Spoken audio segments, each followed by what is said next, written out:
Good morning. It's Sunday morning. It's a little chilly, but looks like it's going to be a beautiful day.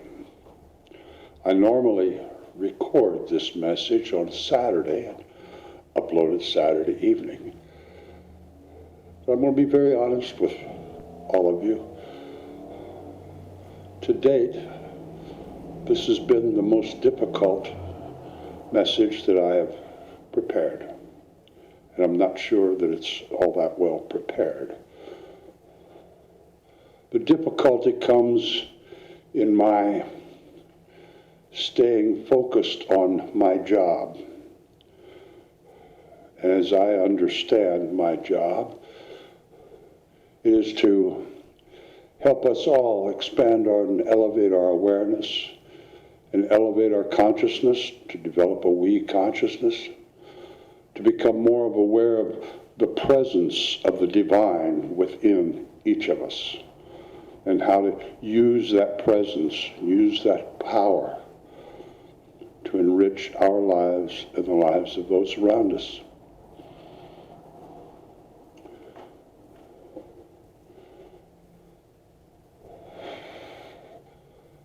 I'm sure that most of you have been aware that this past week has been quite awful for the folks in Texas. Well, I guess the power is pretty much down in the whole state, or has been. I don't watch the news much. Maybe a couple times a week I watch Channel 7 News. Earlier this week, my grandson, who lives in downtown Portland, Oregon, I called him. It was his birthday. I said, "How's it going?" He said, "Well, it's pretty rough right now." He said, "Downtown Portland hasn't had any power for 4 days due to an ice storm." I've been talking recently quite often with my daughter, who lives in Akron, Ohio. And they have been experiencing there for the last 2 months record-breaking extreme winter storms. That's been throughout the Midwest and the whole eastern half of our country.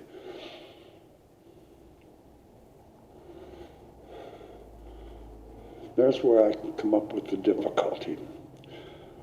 Last week I spoke about the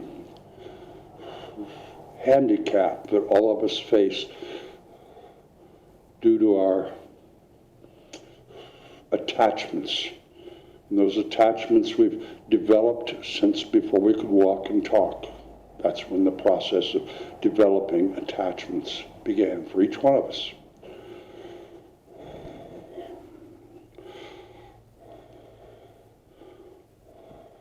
Well,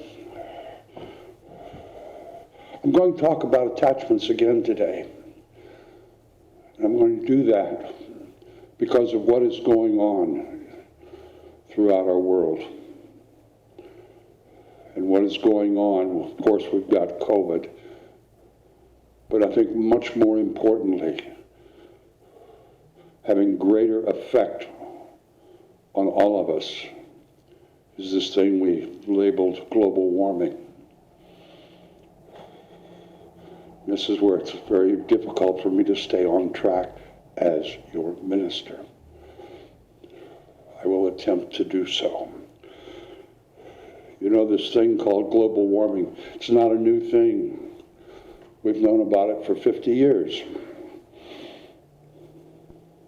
However, our government and the governments throughout the world, policymakers, lawmakers, regulatory agencies have, I don't want to use the word been bribed. I don't want to use that. That kind of infers criminal activity, and I certainly wouldn't want to do that. But I will say that world leaders, world governments have been economically encouraged by, I'll call it the global corporate empire to just ignore this thing we call global warming for 50 years.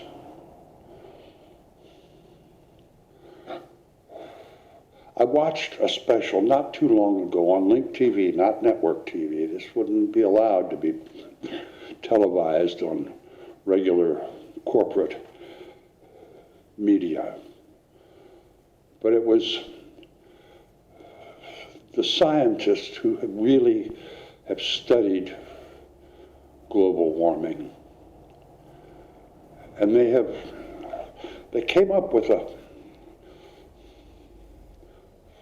an idea, an expectation, with a prognosis of what's going to happen over the next 100 years. This program that I watched had maps, all color-coded, and numbers, data, and they're using algorithms to factor in the exponentiality factor, because as these weather changes begin to change, they change rapidly and they grow in force and magnitude. And most of their predictions, they say, are conservative. And should the exponentiality factor of the data that they have put together is greater than the factor they have used, these changes will come about in greater magnitude and a quicker speed than what they have projected. But if I remember correctly, the prognosis for the year 2050 is that 30% of the land mass on this planet will be uninhabitable. That goes out each direction from the equator. They said what that means, the lower third of the United States will be pretty much uninhabitable and will not have the ability to actually grow food, grow crops. That's 30 years from now.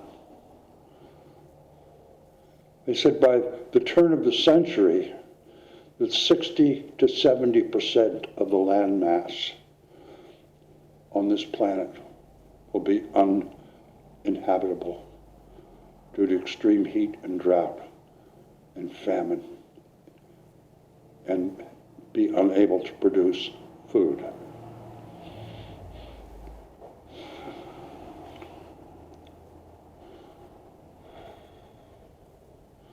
Those are pretty scary predictions. You know, there's some wonderful organizations and groups and movements that are doing great things about finding alternatives to the fossil fuel industry.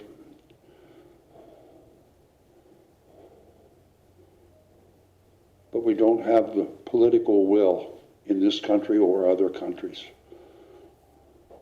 to bring that about in a timely fashion.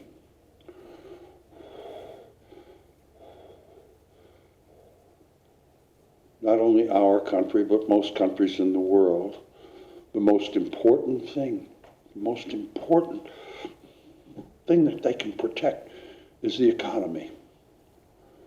When COVID started, the stock market quivered a little bit. They weren't nearly concerned about the health of the people of the world as they were concerned about Wall Street.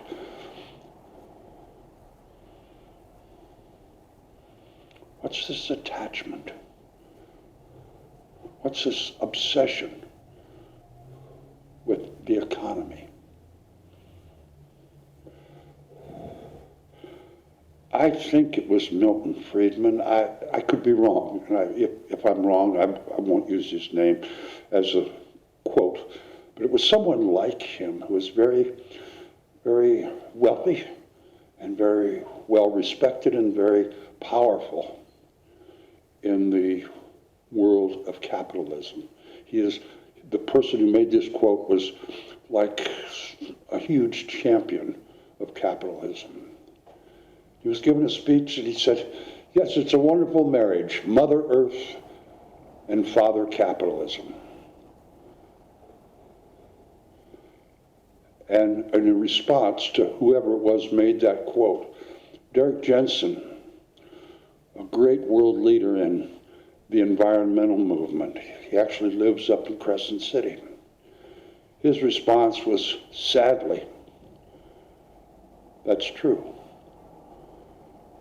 But the trouble is that for the last 400 years, it's been a criminally abusive relationship, one of constant violence and rape of Mother Earth.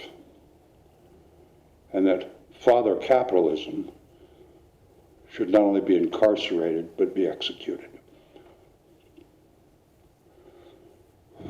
My friends,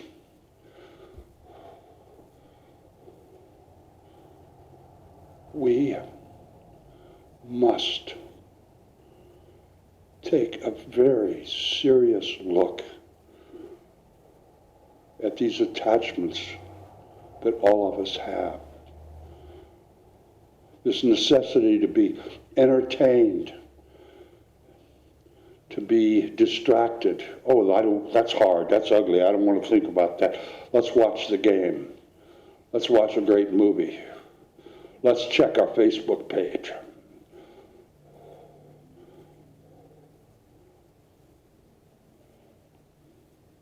We can overcome, transcend these debilitating attachments that every single one of us has. And I know that's to be true, and I know we can do it, because 15 months ago, Willie Nelson stopped smoking weed. And if he can overcome that attachment, I'm sure that we can do equally as well with the attachments that prevent us from living the level of life, the beauty of this life experience.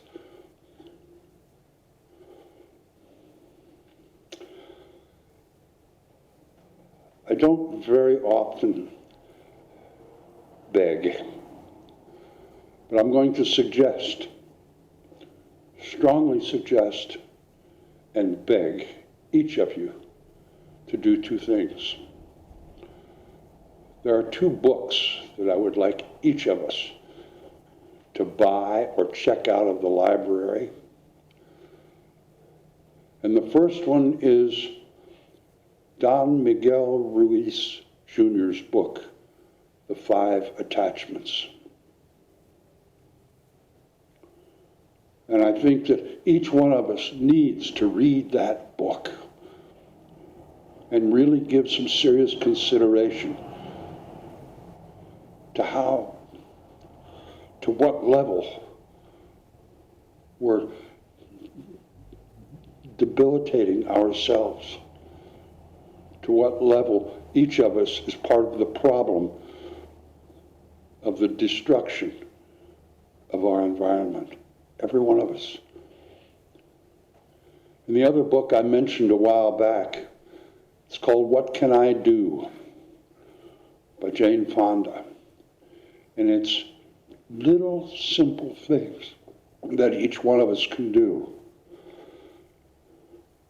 to address this problem of global warming. It's not going to go away. There's a lot of other movements going on, a lot of changes, a lot of challenges. Healthcare, education, Black Lives Matter, Me Too, equality and justice. And those have been ongoing concerns and challenges ever since there's been humanity.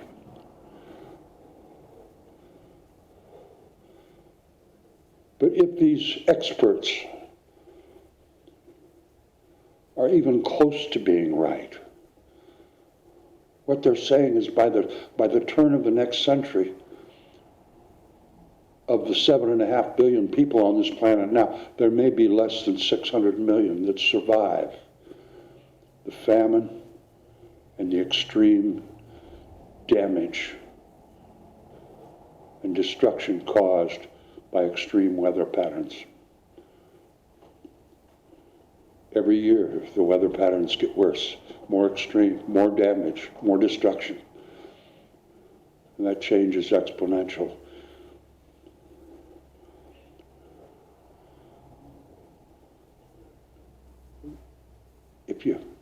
If you want to really simplify this whole thing,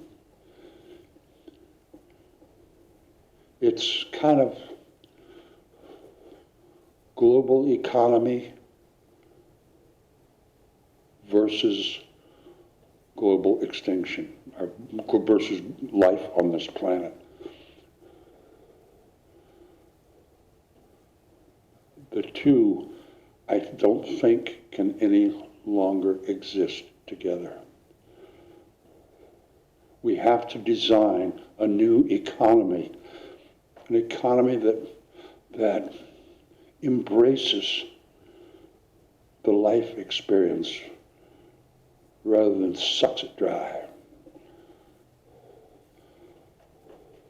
So I'll reiterate, please read The 5 Attachments by Don Miguel Ruiz, Jr.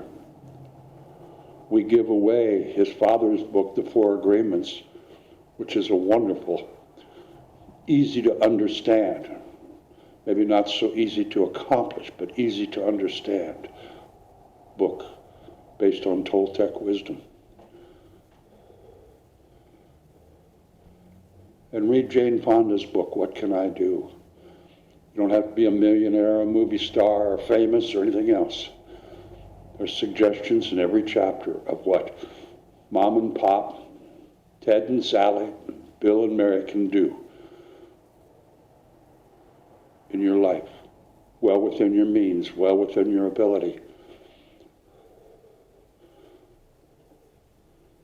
The most serious challenge that mankind has ever been faced with.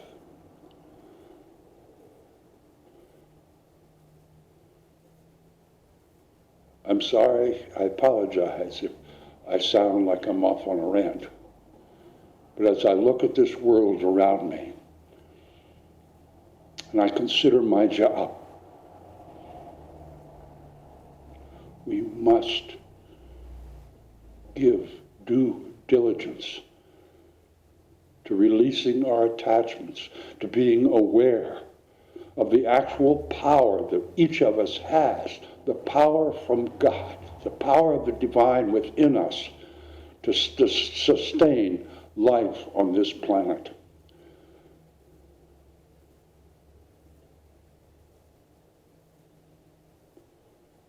I talk a lot about purpose, and I believe, and it's my belief, my personal belief, I could certainly be wrong, but the purpose of us human beings is to be the caretakers of this planet.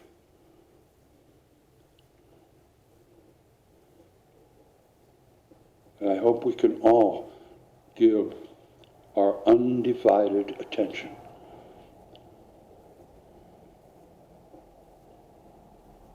to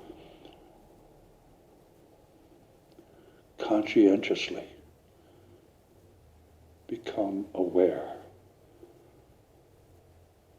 of what we can do to sustain life on this planet. You know, I've got some attachments. It's like old people attachment. I've gotten quite used and accustomed to every evening at 7 o'clock, turning on Channel 7. It's the only network TV I watch. And I watch Jeopardy and Wheel of Fortune. I feel it's good exercise for my brain. I'm not real well read enough, or perhaps educated enough, to do real well in Jeopardy. I'm kind of middle of the road. But Wheel of Fortune, I'm right on top of the game.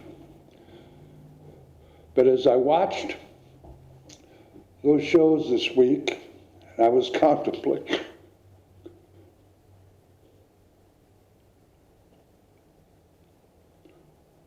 the changes we need to make and the magnitude of the challenge we're faced with. I timed that hour in 60 minutes. There were 24 minutes of advertisements trying to convince us to buy stuff that we don't need. Playing into this attachment that all of us have of consumption.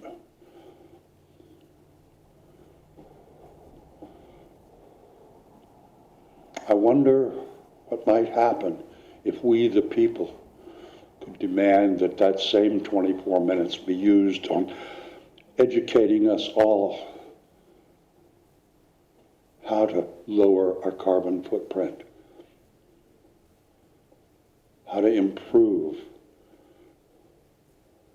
the environment of this planet, how to start changing some of our habits that provide for a sustainable society on this planet.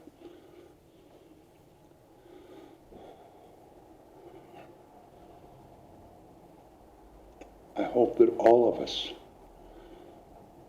can expand our awareness on the magnitude of the challenge we face, to expand our awareness on the power that each of us has within us, the power of God, the divine spirit, to bring about the changes necessary to sustain life on this planet. And not just to a point of survival, but to a point where we can thrive. Humanity thrived for thousands and thousands, tens of thousands of years.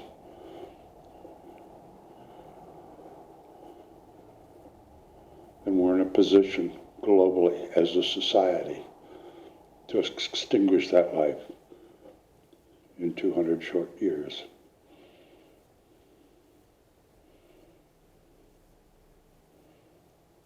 Something to ponder, please. And so it is.